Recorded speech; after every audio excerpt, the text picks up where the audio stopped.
Enjoy the show.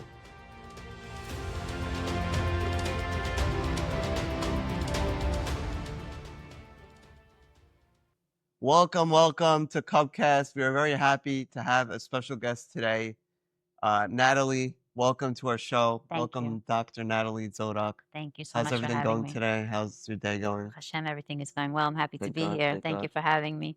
I'm very happy to finally put this together Likewise. and finally get it together. And we met from Instagram. Instagram. It's very cool how we can just DM each other and put this together like this. I'm very happy for it to Likewise. happen. But before we get into anything, can you tell us a little bit about yourself, where you grew up, and just who you were growing up as maybe your childhood and all that? Sure. So I grew up in Brooklyn. Um, I lived in Brooklyn all my life, and I've always been happy there. I come from a small family. My grandparents are Holocaust survivors. Oh, wow. So my mom always wanted to stay close to her parents. So that's why she didn't venture out off to another place. So we always stayed close. And then they passed away, and life just continued for us. Oh, wow. I grew up and I was always had a very big interest in fashion. I wanted to pursue a career in the fashion industry. And I went to FIT back in the day, and I finished and I completed my studies over there. And right after that, quickly I got married. I got married young, and I had my first daughter. Her name is Giselle. She's going to be 21, God willing, next month. Yeah. And she presented with some issues when she was a little girl, speech delays, and she was just delayed with certain things. And I wanted to be the best mom that I could be and try to figure out, how I could help her. And it took a lot of my time up because she was challenging. And I started going to the park and seeing other first time moms and saying, my daughter's acting a little bit different, like her behavior, and she would give me a hard time. So I started getting involved with early intervention, and people were coming into my house, and I started getting some help for her, and I started becoming interested in the field. When I went through the system of trying to get services through the Department of Education, I saw how difficult things were, and I had to really advocate and be the voice for my daughter. I said, "This is my calling. This is what I want to do." So I took a 360, and I went back for my master's in special education and psychology. And I spent the first few years of my career helping other parents, being an advocate Oh, for wow. them to work through the system and see how they could get the best services that were available for their kids and their needs. 'Cause so many people don't know how to navigate. And there's so many things available that, parents do not know about because it's being withheld for whatever reason. So I kind of Mm. learned through For my me, own for experience. me myself, I grew up with a learning disability. It was a Right. little Sure. challenging, Of so I course. understand like Yeah. how that was as a mother, as my mom, Yeah. helping and making sure everything was Right. You want to make sure. I mean, you're, just as great and special as everybody else, but we have to give that extra push. And I wanted my daughter to be equipped with everything. I kind of was able to pick up that there was something going on. And at the time, my other family members were saying, she's just a kid. She'll grow out of it. But I guess as a mom, you feel certain things. And, I took it upon myself to try to correct and help and support as best as I could so she could have as much of a mainstream experience as possible. But she struggled all throughout her And I educational know career. not all mothers are going to do that. They're going to put their It's whole all. it's hard. It's hard because you first have to break through your own vulnerability of admitting that, yes, maybe I have a child that's not typical and there's something going on with her. So it automatically, segregates you. You're not part of like the group because now you have a child that has a different situation. So if all the other parents are planning an activity that's very mainstream and your child tends to outburst or tantrum, those are things you think about before going to an event. So little by little, I started isolating myself from other people, from other mothers or other children to have Wow. play dates because I was embarrassed. So it Yeah. took me a long time to get over that. I didn't know, I didn't want to be looked at upon as a bad mom that doesn't know how to discipline my child, and it's hard because people sometimes on the outside, that's what they say. Oh, she probably doesn't know how to deal with her own child or she's not doing the right thing without really understanding there's an underlying situation that's going on there. So it's really very So you difficult. said you help other people go through that. Yeah. So that's something that I feel over my life, having a disability, having things that were difficult, and being vulnerable to share it. And Right. that's what I'm doing now with the podcast. And Right. I feel that that's what I like doing is trying to help people through their challenges because I know everyone has a challenge and I know that it's Sure. hard in life. Absolutely. But Absolutely. it sounds like you were really an amazing mother who really Thank you. put your all to your children. It's Thank you. amazing. Yes, they've kind of molded me and guided me into who I am instead of me kind of doing that for them. They've shaped me. I grew up with them. I had them young, and they presented with different issues that I wanted to try to help, help get them through so they would have an easier time in life. I accept them however they are, and I always tell them that, you're not indifferent to anything, and you can do the same thing anybody else can do, even if it takes you a little bit of an extra struggle. So I dealt with that with my daughter, and she's beautiful today. She finished cosmetology school because she doesn't really like traditional school. She wants to be involved in the beauty industry. She likes to Mm, bake, so mm, she's very good, like nice. artistically and creatively. So she has her talents. You went to And FIT, I so went to you're FIT. Yeah, so it's in the you could be family. you can even see on your dress the Thank you color of your so much. dress. Yeah, I like the colors. I like to be Yeah, it's bold a nice. little bit. It's a little bit hard now. Being an amputee, it's different for me. That's one of the biggest challenges that I have now is just how to get dressed and Mm. do I cover it up? Do I Wait, expose it? What do I do? so you said you were a mother and you helped your children grow and through their challenges, and now recently you had your own challenges. Why don't you tell Yes. us a little bit about how Sure. this all happened and tell the listeners how, you have a challenge now that came to you and how that's, changed your life and what you have to Absolutely. change So that. yeah, there's always been like, struggles along the way like everybody. There's always been like a lot of different things to have to overcome.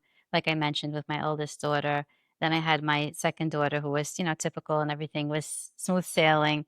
And I had my son, who at 3 months old was diagnosed with neuroblastoma just out of the blue. It's also a rare childhood cancer. He had it behind his thorax. And What's a thorax? it really doesn't have a very big function in the body. It's something behind the heart, but if you remove it, it's not something that's going to affect your functioning. So Oh, we were lucky in that sense that usually neuroblastoma develops in the spine or in the brain or in the stomach.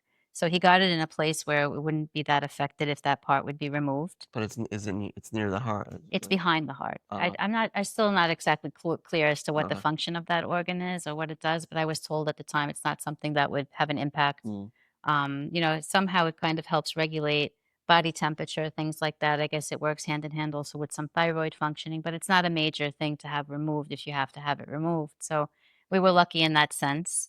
When he first got diagnosed, I was told by a few doctors, very renowned doctors in different hospitals, well noted hospitals, that I should spend my time with my son and enjoy the first year that I have with him because he's not going to make it to live past the year old. oh wow. And that's when I tapped into my faith and I said, with all due respect to the medical field, we have a higher power that makes those Yeah, decisions. doctors like to say certain things and they Yes. don't really. And it was very hard to hold, my first son. I had two girls before, and I'm holding a brand new born baby in my arms, and I'm told that he has this very difficult diagnosis and he's not going to make it. And I think a lot of people probably at that point will just throw in the towel and say, okay, this is what the doctors told me. I'm going to enjoy my time with him. I'm going to try to make this, the best time possible. But I said, no, that's not happening. That's not going to happen. And nobody's going to put a time stamp on my son's life. He was brought to me for a reason and I'm going to fight for him. I did it Wow. before with my daughter. And I said, I guess I'm going to go back into the ring to fight again.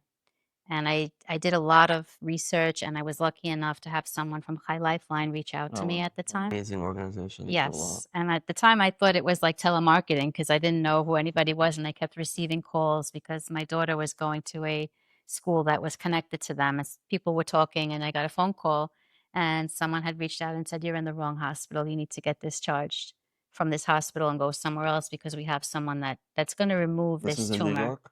Yeah, it was in New York, and then I got moved to Sloan Kettering, which is where we had a doctor that people fly in all over the world globally to see him. He removes neuroblastoma, and I'll just still give you a little background. Neuroblastoma is not a typical tumor that can be cut out. It's how they described it is it's an onion, and layers need to be peeled away. Oh wow. So it's a very lengthy Not surgery that simple. probably a lot of surgeons don't want to invest the time, maybe to do it, or maybe they're not skilled with it. I don't know. But this particular person is really like a shaliach, and he takes his time. And he said, we could be in surgery for anywhere from 10 to 18 hours. I'm going to peel each Wow. layer away. So my son wound up having almost 10-hour surgery at 3 months old. Wow. But good news is he's going to be almost 17 soon. Wow. So Hashem, and he made it Congratulations. past his first year of life. Wow. And every year I send a postcard to the doctor who told me that he wouldn't make it post a year, and I send a milestone and say we made it to 2, we made it to 3, and so on and so forth. And just to give it as a lesson, like, don't tell someone how long they're gonna live. Mm. Don't do that to somebody, with all due respect to the medical professionals. And so that was my experience, and I fought really hard, and I wasn't gonna take no for an answer. It's about what you tell yourself, not what other people tell Exactly. you. It was my determination. Mm, And it was just really like we talk a lot about positive speaking and positive talking. It really is true because I blocked every other option mm, out. And I said the only option is for my son to be alive, not listening to anything else. And I mm, kind of just went on that way. And with a lot of faith, he pulled through and little pieces came together. And he's beautiful today and he's doing great. And although something that connects to my story is my son's name is Joshua.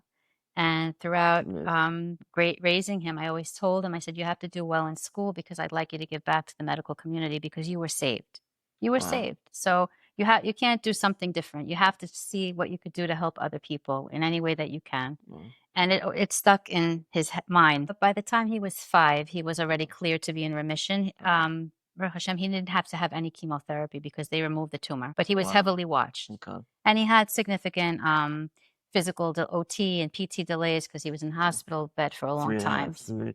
Yeah. 3 months is you Yeah. said 3 months, right? Yeah. So he was in the beds a lot. So he had a lot of delays, like with his, sensory and motor activity. Oh, And he developed what was called a Horner syndrome. They told us that would happen because when they took out the tumor, they hit a nerve and it made one of his pupils a little smaller and he has dysregulated heat mm. temperature. So if he gets very, very overheated, you see like a definitive line. He gets Oh, red wow. on one side and white on the other That's side. very interesting. And I was always afraid that it would affect like his overheating or something, but he's kind of outgrown that by now. And he's doing well. So it's like really like I learned not to lose hope Mm, very young and then for someone else. And that's kind of like how it's been going. And then, like I said, when I explained to him to get back to the medical community, he had got involved with robotics at school and wow. he likes Lego and all this stuff. And about 5 years ago, prior to even knowing about anything that happened to me, because this is very new, I had my surgery in March. And he told me in the car, he goes, Mommy, I figured out what I want to do. And I said, You figured out what you want to do for what? Dinner, tomorrow, like what? He goes, No, no. He goes, You always talk to me about my career. I want to make prosthetics for Wow. children, but I want to make them cool. Like Mm. I want to use Lego and And I this want is them to be. recently or this This is was 5 years ago. So wow. we didn't know anything about my diagnosis. I didn't know anything about prosthetics. I even asked Wow. him because he must have been like 12 or Crazy. 13. And I said, Where did you hear the word prosthetic? Like, did you talk about That's this in literally like school? Mina Shema. That's literally like Yeah, it's weird. I even said to his teacher, like when I went to pick him up one day, and I said, crazy. Did you have a lesson on prosthetics, and devices and things like that? They said, We were going to ask you where he found out about this. Wow. So I said, it just came really from Shamayim. It's And he crazy. said that he was very like, steadfast on doing that. I was diagnosed sometime in December 18th. Hey, before we Yeah. continue, you said your son's name was Yoshua. Yeshua Nachum. The other day, I actually had a class Oh, on Parashat Shalach, okay. which is the time that He sends, we're going into Israel. Mm-hmm. And the Jews, they wanted to send in the spies to go check out the land. Right. And that was lack of faith. That was lack of, Mm-hmm. but one of the spies came back and he had good news. And that was Yoshua. Yeshua. He had Mm. positive news about the land of Israel and he didn't speak bad about it. You see? And years later, he himself, in the book of Joshua, he sent spies himself and sent successful news. And he did it the right way Mm. with more expectations and to go check it out, Mm-hmm. check out the land. And that's something I wanted to say is that we have to look at things positively. And Of that's what course. you did through your journey of that. And that's what Yoshua did. Yeah. He came back with positive news. So like it's It's very nice. cool. I Nice just connection. spoke the other day about it and Thank it's you. just cool that Nice. Thank you for Hashem mentioning it. has a way to, Yeah. sometimes we have to have faith and trust in and not send the spies ahead of us and be able to look at what we have now and see what we have, Yeah. the challenges that we have today. 100%. My mom told me when I was looking at names, I was discussing with her, and she always told me it's a good name. It's a strong name. And it's like somehow we knew he would need that strength, like before being born. And it's funny getting back to what you said. I was really questioning Hashem at that point because I waited so long for a son. And finally I got a son and he was born with these issues. And I always felt that I was a good person that gave a lot and tried to do mitzvot and tried to just be good. And I asked, like, why did this happen to my son? Why did this happen to me? And, I sought a lot of spiritual guidance and I went to a few rabbis and one said to me, if you want to be a good parent, do you always say yes to your child? And I said, no. So he said, you have to look at it. I'm tearing. He says, you have to look at it like this. Hashem can't always tell you yes, but there's a reason why you're going through this journey. So just trust the process. Wow. I keep that with me. I met with a lot of different rabbis, but what that one rabbi said to me, I always keep it, even now and all these different things. I say, I guess it's one of those moments where Hashem's not trying to do anything bad to me, but he's trying to maybe wake me up a little bit. He's not saying yes right now. Bring you to the way, I guess. He's not saying yes, but he's leading, he's paving. So, and the other thing is like when everything is given to you by saying yes, you don't understand the value of your tikkun and what you have to fix and what's going on. So it's a wake up call. Yeah. So I try to look at it that way because it's very daunting to go through things like this, as you know. It's not Yeah. easy to deal with things, especially with illness. It's the hardest thing that anybody has to go through. I see now, like, just how much I took for granted getting up in the morning and putting my feet down from my bedside. Wow. It was like, you wake up in the morning and you think, I have to do this and I have to do that, and this is going on. You're thinking about all your troubles, but your feet are on the floor and you're walking and you're doing. And now my day starts with Modani, thank you. But, can I get to the restroom? Am I going to be able to get down the steps from my house today? How far am I going to be able to go? So it just changes the whole That's amazing. trajectory of each day. Looking at everything we have today, and that's something that I did when I was in the hospital. And each day, I was able to get up from my bed, do the next thing, brush my teeth standing.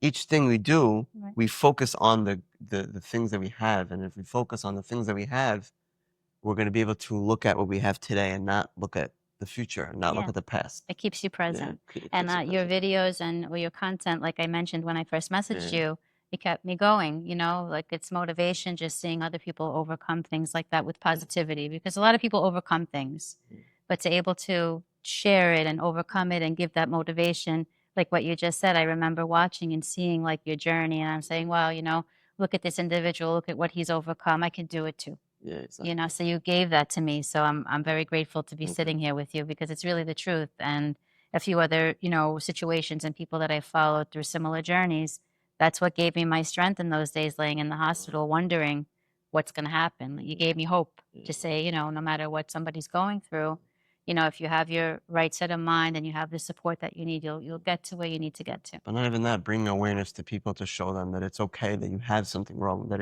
there is a challenge that we have, and it is normal to go and say, wow, look what I have, and I'm struggling, and it's normal. And not even just awareness, showing people that they can do it also. Yeah, it's really it's a big present that you give to people. It really is. And I'm proud, and it was really very, very helpful to me. And it's part of what I spent my career doing because I worked with throughout the school system.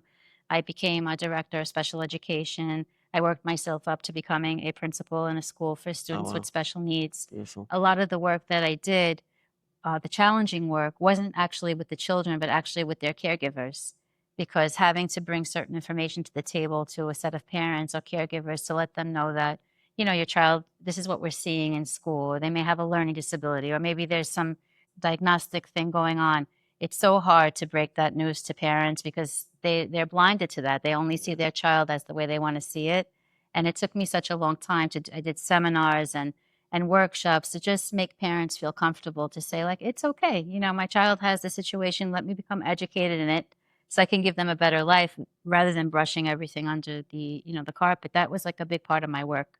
So it's helping me now because, I'm in a prosthetic, I lost my leg and I have to remind myself my own teachings when I feel embarrassed and I have to say, you know what, this is my story to the world. I don't have to hide it or hide it with pants, or I don't have to go through the extra effort of thinking, how am I going to hide myself? Because it happened to me for a reason and maybe I can be a lesson. Exactly. And how long did that happen to you? It's recent. I was diagnosed December 18th with a rare sarcoma at the bottom of my foot. December, like 2024. Now, yeah, 4 months And ago. you're that vulnerable you are to get up and talk about it and even, say it. It's a big thing. It's part of my healing process and it's part of what's helping me. At first I was shocked. I was having foot pain 6 months prior, and the doctors were just saying, it's plantar fascia, it's just wear and tear of the foot. Oh, wow. So it was going on and on and on, and I was becoming more I was getting more and more and more pain until I actually started seeing a visible, like a hematoma at the bottom of my foot. Unfortunately, with insurance barriers, they had to send me first for PT and then for cortisone shots after they checked all the boxes of things that weren't working. An MRI came 6 months later. So within this span of first having pain to 6 months later, I wound up having a 5 centimeter sarcoma that they explained was swindled in the tendons of my foot. So that's kind of what happened. So from December, I'm a researcher, and I wasn't going to take getting amputated just sitting down. I said, Yeah. first, before I'm going to have to go through this, I'm going to turn every stone and see what other options might be available for me. You know, is there another treatment that I can do, limb saving, a different type of chemotherapy? What can I do to save my limb? And I had the wonderful help of the Chaim agency, and so many different agencies in the community reached out to help me that didn't even know me. They What is just it? knew my Chaim, it's husband. called Chaim. Yeah, Chaim. Life. They helped me, not Chai Lifeline, but Chaim. Chaim. And they helped me just look for different doctors. They took Oh, my wow. file and they were sending it globally to see if we could find another situation to save my limb. Oh, wow. And it's really so beautiful because, like I said, they didn't even know me. They just knew of my husband and of our story. And so many people from the community just It's called and they amazing. said, how can we help? What can we do? Do you Just need like your food? son, like they It helped was you the with same this. Yeah. thing. It was the Wow. same story. And it was like so amazing to feel that support, that tmicha, because, you know, I come from a small family and my husband's family, they're all in Israel. So it's really just us. And it was just amazing to get all the calls and what can we do? And what can we bring you food? And where are you going for Shabbat? It's like Amazing. everybody was just kind of lifting me. And it was so, so, so appreciated at the time. But then, you know, after we did all of that, we realized doctor after doctor, hospital after hospital, they said, you know, if you want to save your life, you're going to have to amputate because if Wow. this spreads, there really isn't another type So, of treatment for you. what was going through your mind at that moment when you said, you know, you've been through all these things, you had to deal with your daughter, you had to deal with your son, you have to deal with all these challenges that you had, and you faced it, and you became a doctor, and you pushed through for that, and then now you're dealing with this situation, and you're told that you have to amputate. What's going It through your was mind? very hard, to be honest. I mean, I went through all the different emotions. First, I was shocked. You know, I kept reading the report and reading the report and looking at it. I said, it's not possible. So I had to deal with the shock. And then, like you just said, taking inventory of my whole life and my experiences. And I looked up and I said, Hashem, what do you want? You know, like I was angry.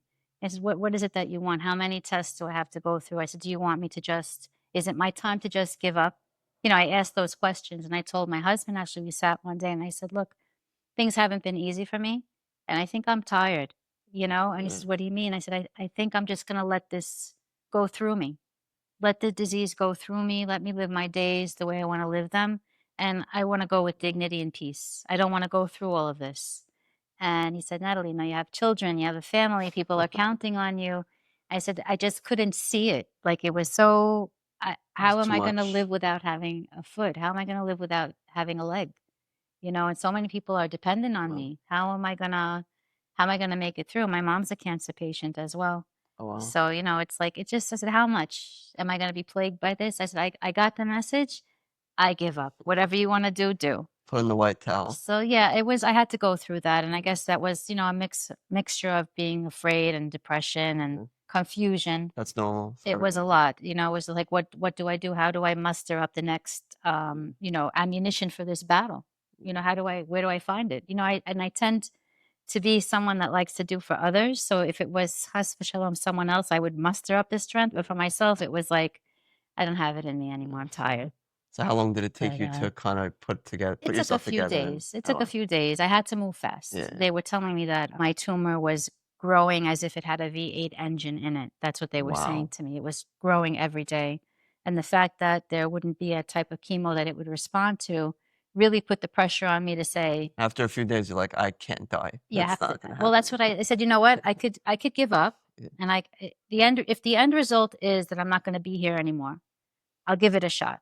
I'll try to be here without my leg and see how it goes. Yeah, I have nothing to exactly. lose. Yeah, exactly. I felt really like, you know, that saying pushed against the wall. I was pushed against the Yeah. wall to make a decision. And I, again, went back into spiritual guidance and saw different things and read different things. And I said, okay, I'm going to walk through this. Let's see what happens. You know, but I really, really, really gave it up to Hashem this time. Wow. And I remember going into surgery. Surgery was March 10th. I had to wait a while. I had to go through diagnostics from the time of my diagnosis. I had to go through additional testings and things. So this is on our fingers. We could count the months, Yeah, how it's long ago very it was. Yeah. soon. It's like a Yeah. little, 3 months, 3 months, and maybe a week or two.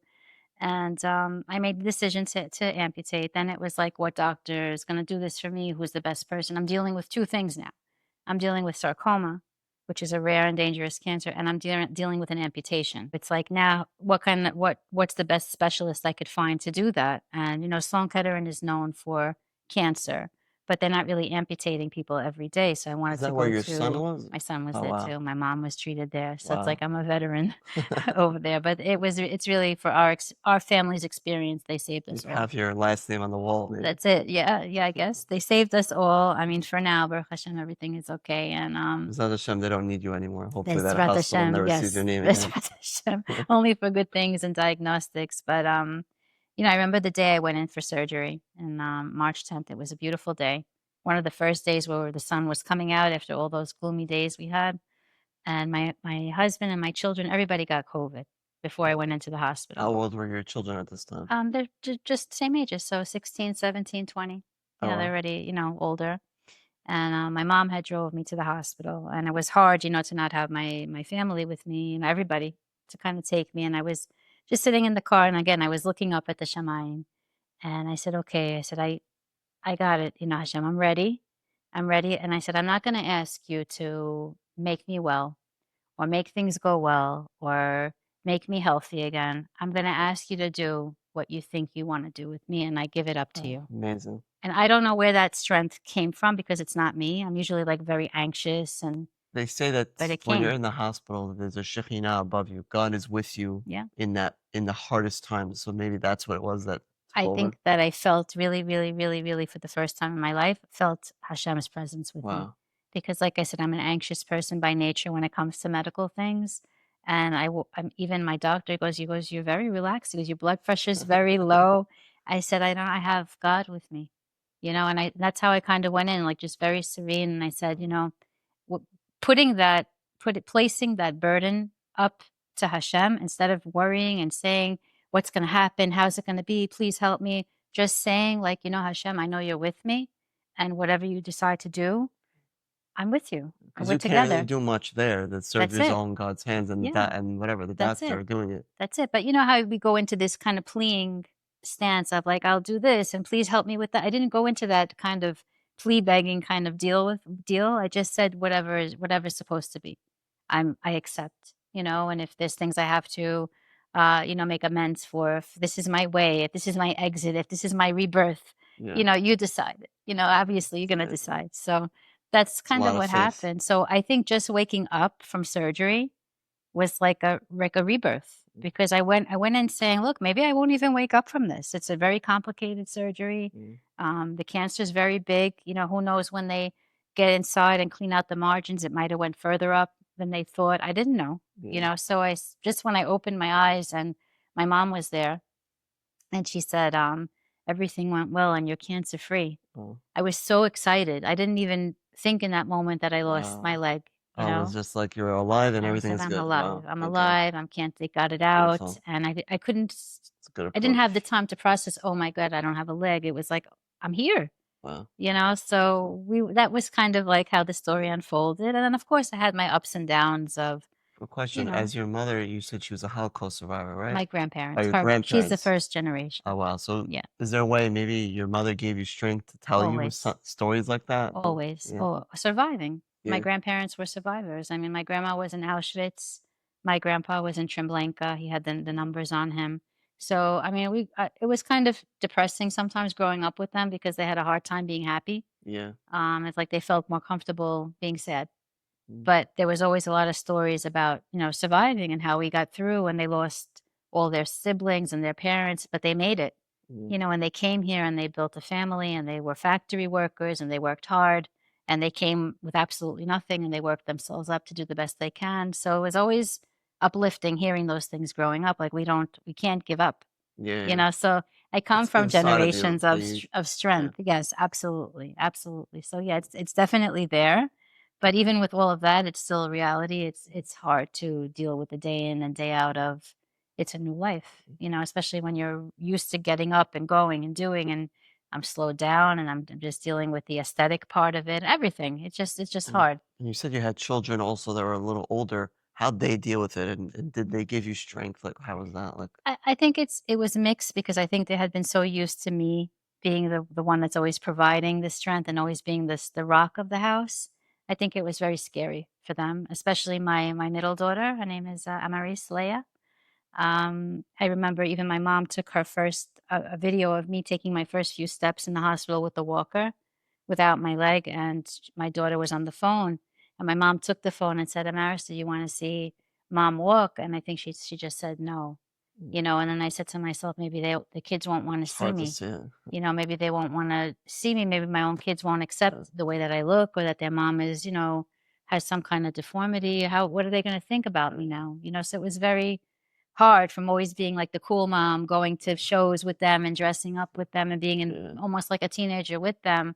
And now this is what happened to me. So I think they had a really, really hard time. My son, not as much because Had he he was had the make he experience. was making no, but he was making prosthetics. Well, he was learning. Did that Yeah. when you went through this, do you think of it like, "I'm gonna have a leg and I'm gonna walk again, and my son is gonna make me one That's what day?" we said because when I was finally like, had my surgery scheduled, and one day I was sitting on my sofa and I just started crying. And I'm not one to show weakness, especially to my Yeah. family. I always do it in private, but I couldn't help it and I just like started crying, and my son came down and said, "Mom, what's wrong?" And I said, "I don't know, Josh. Like, how is it going to be to not have a foot?" Like I just asked him in innocence as if like, well, how would he know how to answer me? And he put his arm around me. He goes, "Mom, you're going to be okay." Oh, And I said, "How do you know that?" He goes, "Well, look," he goes, "you're going to have what's called phantom pain." And he goes, "They're going to rewire your nerves and your brain will eventually understand and you're going to walk again." yeah. So this 16-year-old kid made me feel better than all the professionals I was talking to because I said, "How do you know all of this?" He goes, I've been studying this for a while. I know how it's going to work and you're going to do good." So he gave me a lot of hope. I said, it's just too weird, like the whole It's like story. as if it was Yeah, written as if it already. was written. It's like, every Crazy. piece of the puzzle kind of led you to something else, like looking back to life and Wow, putting that's all the cool. pieces together. And I said, maybe this will lend to his career, Right. and it will help him. I'm meeting different people that are, experts in the field of prosthesis. I've been bringing him along to the appointments. So maybe it'll pave the way for him and that'll be Yeah. his calling and he'll be able to help a Wow. lot of people in the world come up with Now that he something sees it and innovative. he feels that it's part of his Exactly. family now, like Right. he knows Right. that And it he probably gives feels the him more struggle. strength to do it. Yeah, he feels it. Like he asked me, like, "How is this going? How is that going?" That's something I'm going to think about when I make mine. At 16 years old, you say, Yeah, he's "Wow, very like dedicated. So Bezrat Hashem will guide him and he'll be wow, healthy and beautiful." he'll have the strength to help Mm. other And through people. other challenges to your son and your daughter, did you think that gave you strength through the Absolutely. yeah, It prepared me. It prepared it's just like training, right? If I hadn't gone through those experiences, maybe I wouldn't be able to handle this as well as I'm handling it. I think when you're faced with a lot of adversity, mhm, again, there's two ways to handle it. You could throw in the towel, you could rise up to the occasion, and I think that it kind of prepared me. Even though, like I said, my initial thought was, okay, I'm done. But, that was just a normal reaction to very bad information. And then once I got past that, I had to tap in to say to myself, look at all we've overcome as a family, as individuals, and my grandparents. I owe it to them. I owe it to them to keep fighting as much yeah, as I can. At the end of the day, it's up to Hashem, but I have to try to do my part. So I'm really trying, and really, like, that's I what can't I matters. can't say it enough. Like, all pieces have come together. Wonderful people have come out to kind of help me and fight for the cause. I had mentioned to you earlier, I got involved with an agency called Stronger Than You Think, a non for profit, and they I think helped. I've heard this before, but I could be wrong. Stronger Yeah, than Stronger Than You Think. It's one of the girls that lost her leg, Ali Truitt, with a shark attack 2 years ago. She had graduated school, and that's what happened. And she started this organization to help others. Because prostheses are very expensive. mhm, They start at like 30,000 and up, and it's not. People have the misinformation that it's one per lifetime. It's really not, from my understanding, is they get changed every few years. It's very difficult wow, with the insurance to justify needing adjustments. It's somehow looked at as a novelty from insurance rather than a necessity. And there are also other kinds of things, like if you want to run or if you want to do some more extensive activity, you need different types of legs. So, my insurance covers one prosthesis per limb per lifetime.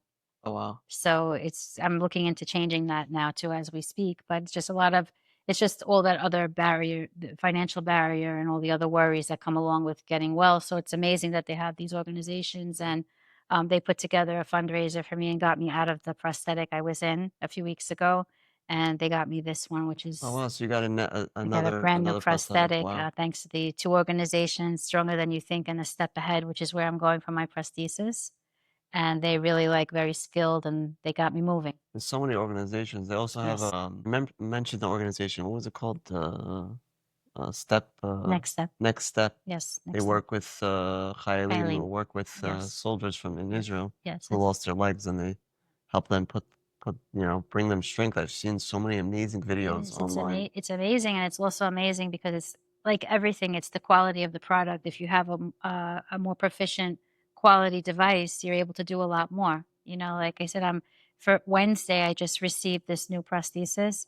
Thursday morning, I took some steps by myself without holding on to the walker or anything in my house. And I said, So wow, it's right away, you're amazing. already coming here and walking on it. So it's probably Yeah. going to take you time. It takes Well, time. yeah. Like the gentleman that I'm working with now at A Step Ahead, he said it's basically we're starting over, you know, because it's a new socket, Yeah. it's retraining, it's relearning everything, but at least we're starting over with leverage of getting better. I was in a rehab center, I think nearby. It was the first time I saw a man with a prosthetic walking, and I was new to it. I never saw what it was like, but I saw every single time every time he did it, he looked better and better. It Get was very used cool to to it. see Yeah.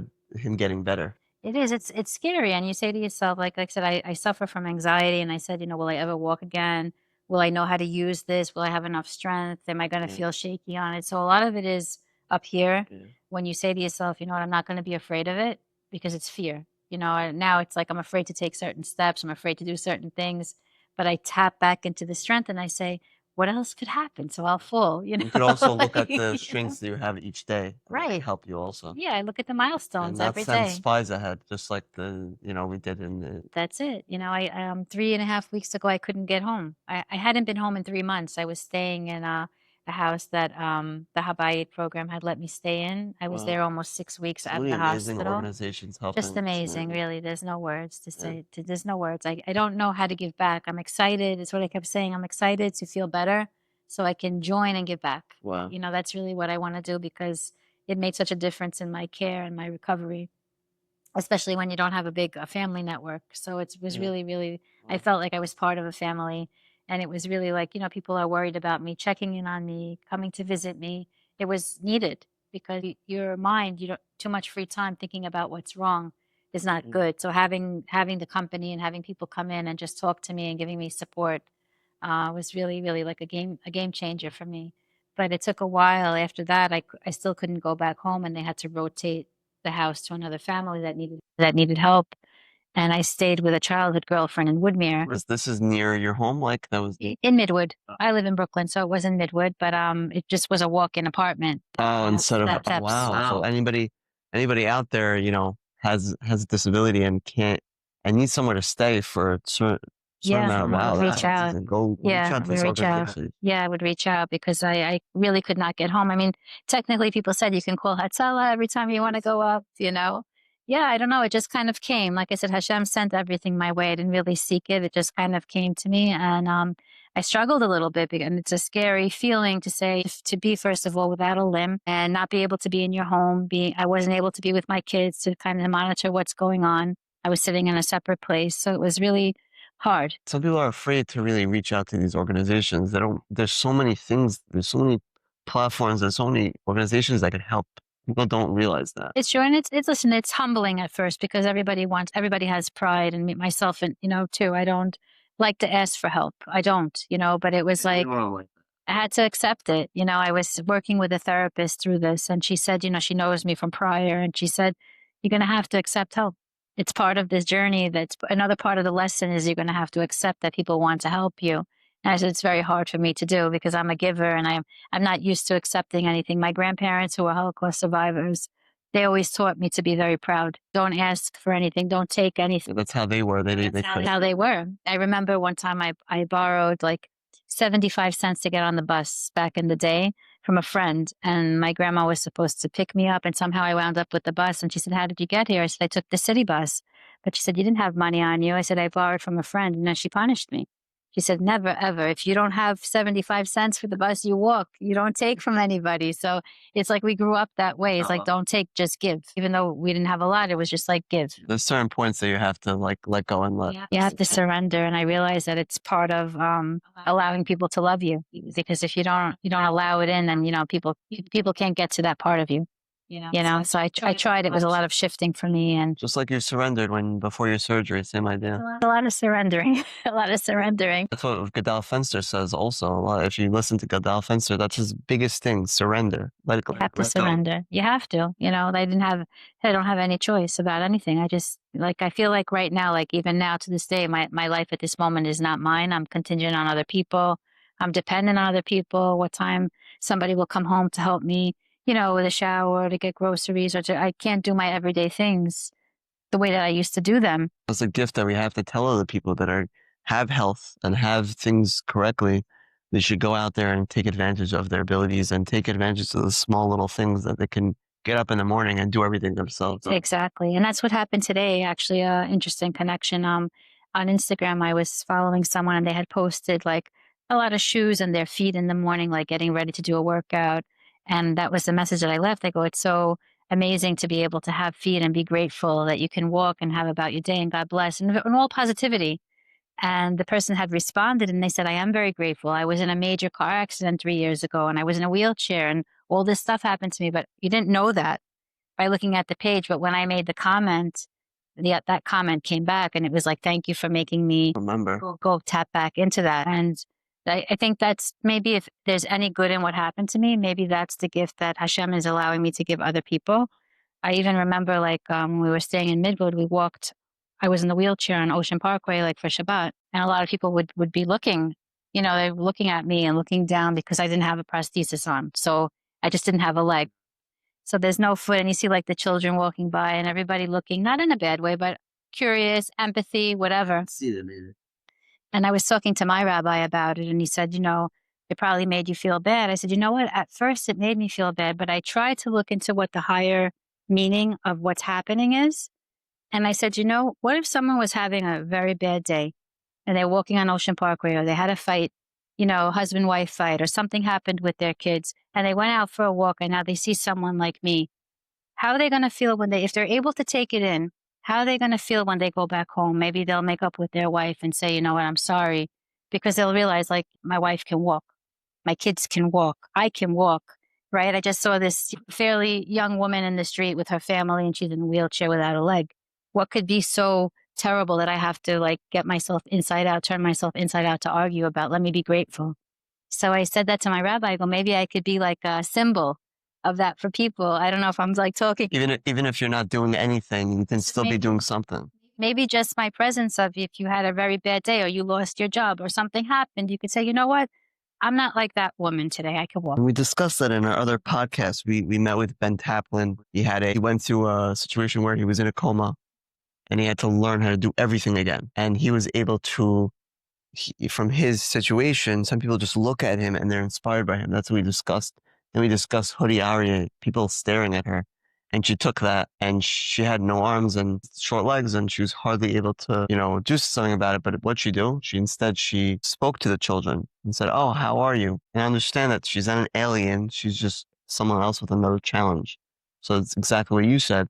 Going on Ocean Parkway and having that. Yeah, I hope that I could instill that. You have to be connected enough as an outsider to kind of look inward and say, to make that connection, to say, yeah, you know what, I had a bad morning, or the whole week was terrible, but you know what, oh Hashem, you have to be able to have that awareness. But I think that maybe that's part of why this happened to me. I keep searching for why. I know it's not as important as the what, but I get stuck on the why, because I think for me, the why is going to give me the purpose. If I try to keep asking myself and making these connections. Sometimes for me, I don't know, I don't really ask why, because then I'm going to put myself back. And let's say, recently I broke both my legs just by putting my pants on. And that's something we take for granted. And it's just like, I can't go back in time and say like why that happened, and that's just gonna make everything worse. I know it's not. Like, It's a bit of like self punishment, but I somehow like I say it, but I say okay. I search for the why into getting the meaning. But I hear what you're saying. Yeah, I hear what you're saying. No, no, you can't go back. And I try to keep saying like I can't go back to what was with anything. My past life. It's really like I was given a new chance to be born again. And I think another part is I was doing a lot before this happened to me, like too much, maybe, for my family, for my career, and to everyone in my life. I was trying to be everything to everyone and really not taking care of myself. And I wasn't stopping. And I said, it's really like Hashem made me stop. He made me stop in my tracks. He made me reevaluate things around me. He took me out of certain roles where I was enabling my children and people around me. And really, like now, they're going to have to step up to the plate. So I feel like he kind of removed me. He kept me here alive, but he removed me from the role that I was in that maybe wasn't, I was thinking I was doing good, but maybe I wasn't doing the best by hurting others by doing too much. Yeah, sometimes Hashem is telling us to take care of ourselves and focus on us and stay in the moment, in the present. And I feel like maybe that's what helps me through what I've been through, car accidents and breaking legs and all these things. I feel like that's something that helped me. Yeah, it's it shifts your mind. When everything goes well, you can't learn. And it's not to say that it's beautiful for things to go well. Things should always go well for everyone, but sometimes these things happen and they really. And that's you answer the question for yourself. Why? There's a lot of ways why God he orchestrates the world in a million different things, and he wants certain things to be in certain places. So I guess you answered it for yourself. That's part of why. I did. I answered for myself. And I remember like a few days before I'm going for surgery, Rabbi Arushi was here in Brooklyn, and they had arranged for us to come see him to get a blessing. And I was expecting to get like a talk or a blessing or some kind of premonition of what was going to be. And he just gave me the book to say thank you. It's Rabbi Arush. Arushi's son. Wow, Yeah. he's amazing. It was amazing, but I didn't know, like, I thought there would be more conversation going on. And so when he gave me the book and he said, just say thank you. Hashem yitbarach, Tamirot, Ahevati. So I left it. I was kind of sad at the moment. Yeah, of course. Another song, I keep it in my mind all the time. But when I left, I said, I understand I'm supposed to say thank you, but I'm angry. Like, what am I going to say thank you for? Thank you for, me having to go amputate my leg. Like, where do you find the thanks in it? So I had to go through that rock bottom process. And then I left the book. I didn't read it for a few days. I said, I don't want to read this. Because like I said, I was in one of my cycles or whatever it was, my mood cycles. And I went one night and I read the book in one night. And I said, you know what? I'm going to look at it like this. Wow. I'm going to say thank you. The small things. We look at the small things that we have. A lot of messages came to me, actually. My community rabbi, I spoke to him and we had a very meaningful conversation. Also, like a few weeks after my diagnosis, and I was crying, and he said, I'm going to tell you something about thanks. And I said, okay. And he said that a gentleman from the community had called him from our shul and said that his wife had a particular, stage 4 cancer that was all throughout her body. She had young children.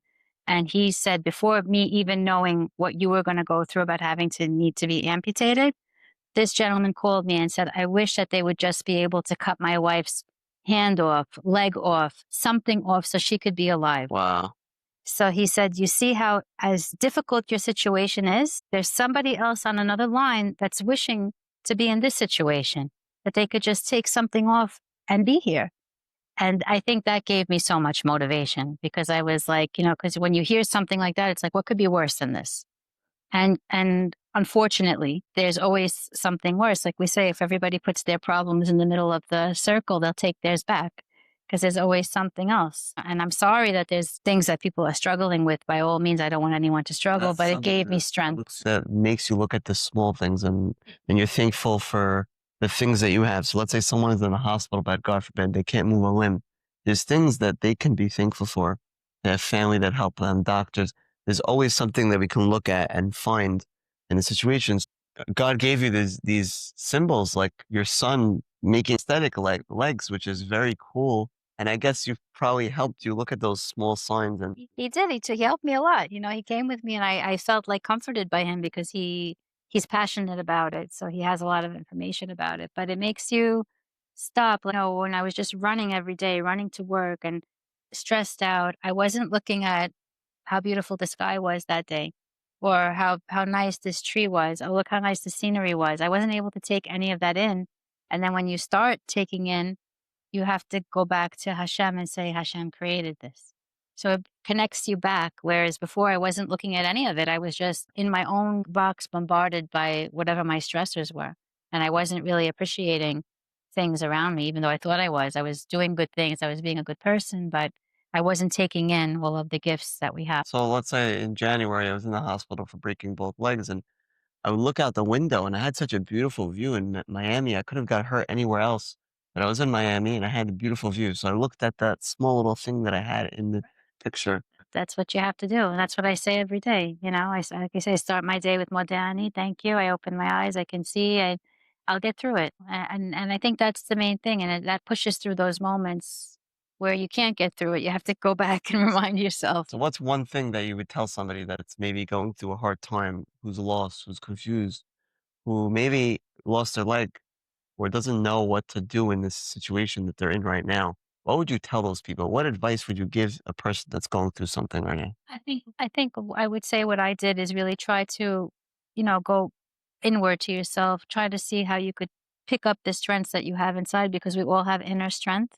And I think everybody has, that's our mission in life, is to figure out what those strengths are from within first, because it's good to rely on outside sources. But once you figure out what you have in you that could fuel you to get through something on the other side, and then you tap into what you have on the outside, it's a beautiful connection.